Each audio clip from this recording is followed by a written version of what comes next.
नमः पार्वती पते, हर हर महादेव। आप सभी का व्रत वाइब्स पर हार्दिक स्वागत है। हिंदू धर्म में कजरी तीज, हरियाली तीज और हरतालिका तीज का सभी स्त्रियों के जीवन में बहुत ही विशेष महत्व होता है। इन तीनों तीज के अलावा एक और तीज भी मनाई जाती है जिसे सौभाग्य सुंदरी तीज कहा जाता है। हर साल अगन माह के कृष्ण पक्ष की तृतीया तिथि पर यह पर्व मनाया जाता है। सौभाग्य सुंदरी व्रत मुख्य रूप से वैवाहिक जीवन की खुशहाली और अखंड सौभाग्य की कामना के लिए किया जाता है। धार्मिक मान्यता यह है कि इस व्रत को करने से अखंड सौभाग्य, वैवाहिक सुख समृद्धि और संतान की प्राप्ति होती है। विवाह में आ रही बाधाओं को दूर करने और मनभावन पति प्राप्त करने की कामना से कुंवारी कन्याएं भी इस व्रत को रखती हैं। यह व्रत सौभाग्य और सौंदर्य दोनों को प्रदान करने वाला माना गया है। साथ ही कुंडली के मांगलिक दोष को दूर करने में भी यह लाभकारी है। आइए जानते हैं कि वर्ष 2025 में यह व्रत किस दिन रखा जाएगा। इस दिन के शुभ मुहूर्त क्या होंगे, क्या योग बन रहे हैं और पूजा की विधि क्या होगी। अगन माह के कृष्ण पक्ष की तृतीया तिथि प्रारंभ हो रही है 7 नवंबर दिन शुक्रवार को सुबह 11:05 पर और यह समाप्त होगी 8 नवंबर दिन शनिवार को सुबह 7:32 पर। इसलिए उदया तिथि के अनुसार यह व्रत 8 नवंबर दिन शनिवार को रखा जाएगा। चलिए अब जानते हैं इस दिन के शुभ मुहूर्त क्या क्या होंगे। इस दिन सूर्योदय होगा सुबह 6:57 पर और सूर्यास्त होगा शाम 5:32 पर।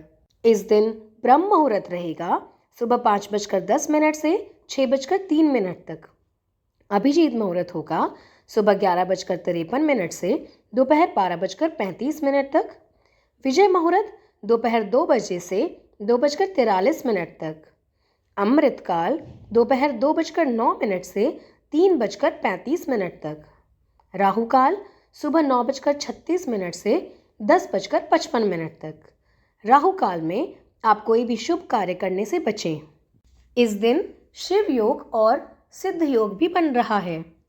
चलिए अब मैं आपको बताती हूँ कि इस व्रत को करने की विधि क्या है और हमें इस दिन पूजा आराधना किस प्रकार करनी चाहिए। यह व्रत करने वाली कन्याएं या स्त्रियां सुबह जल्दी उठकर स्नान आदि करें और स्वच्छ वस्त्र पहनें। फिर सच्चे मन से व्रत का संकल्प लें। उसके बाद घर के मंदिर को साफ करके सबसे पहले गणपति जी का पूजन करें और उसके बाद नवग्रह का पूजन करें। यह करने के बाद महादेव और माता पार्वती की संयुक्त पूजा करनी चाहिए। महादेव को बेलपत्र, जल, धतूरा आदि अर्पित करना चाहिए और माता पार्वती को 16 श्रृंगार, रोली, कुमकुम, चावल और सुपारी अवश्य अर्पित करें। समस्त शिव परिवार की पूजा करके इस व्रत की कथा का श्रवण करें। इस व्रत की कथा आपको हमारे चैनल पर भी जल्दी उपलब्ध हो जाएगी। इसके बाद आप गणपति जी की, माता पार्वती और महादेव की आरती अवश्य करें। इस वर्ष गणाधिप संकष्टी चतुर्थी का व्रत भी इसी दिन रखा जा रहा है, जिससे इस दिन का महत्व और भी बढ़ गया है। व्रती मनुष्य को भगवान से अपनी मनोकामना की पूर्ति के लिए प्रार्थना करने के साथ साथ इस दिन अपने सामर्थ्य के अनुसार कुछ न कुछ दान भी अवश्य करना चाहिए। शाम के समय प्रदोष काल में शिव परिवार का पुनः पूजन करने के बाद सात्विक भोजन का भोग लगाने के बाद ही व्रत खोलना चाहिए।